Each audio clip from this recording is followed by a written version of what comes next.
So another quick electricity update. We've got ATLA particle effects in the game now, so it looks so much better than it did before. We have a blue electricity arcing effect on the source block there, and then whenever the overlap radius, you can see it scaling out. Whenever that comes into contact with a conductive material, it sends that electric bolt out, and then it restarts the timer again. We've got the physics enabled. God, it looks so sick. It looks so sick in the dark. And yeah, so this one over here, this is the Faraday cage setup, as I showed in the last video, but you can see the sphere over there is growing, and then when it reaches it, it sends out that massive arc, and the light on the arc is proportional to the distance as well, like the voltage. Yeah.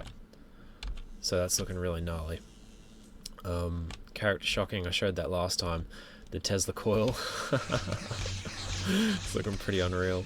And I've got a couple of new abilities which I'm just going to show you now. So I've got directed lightning strikes working. So basically, in the other video I showed you, when you press 1 you spawn this electric field in your hand, and then whenever that comes into contact with something, it'll send out the arc just like that.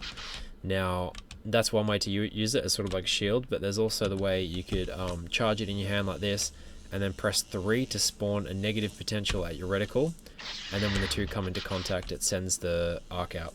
So basically you would bind this to your main keys, and it's sort of like you're charging lightning in the palm of your hand, and then you could left click or whatever to then discharge that lightning somewhere else. It didn't work that time. It still has a few little bugs in it, but the idea is that... Ooh, what did I just arc to then? There must be a block out here somewhere.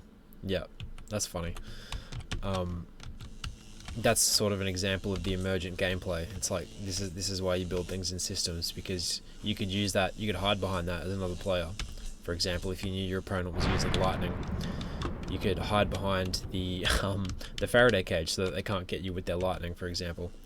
Anyway, let me see if I can put this back to normal. One other ability that I've got is lightning clouds. So this isn't necessarily an ability. This could be an environmental thing that is naturally occurring or whatever, but players can also initiate it. Is these clouds like this, the particle effect is just a placeholder for now, but the idea is that they move around and then they arc to anything that they come into contact with. So you can see it's got the normal effect there. This radius is expanding, and then when it comes into contact with something like me, bam, zap. It's like a weather effect. Once we get them looking like clouds or whatever, it could be like a whole weather simulation thing. Anyway, yeah. And what'll happen if I try to break the game and spawn a bunch of them? We sort of just get a bit of chaos. They're sort of arcing between each other, I think. It's a bit hard to tell. Anyway, that is the update.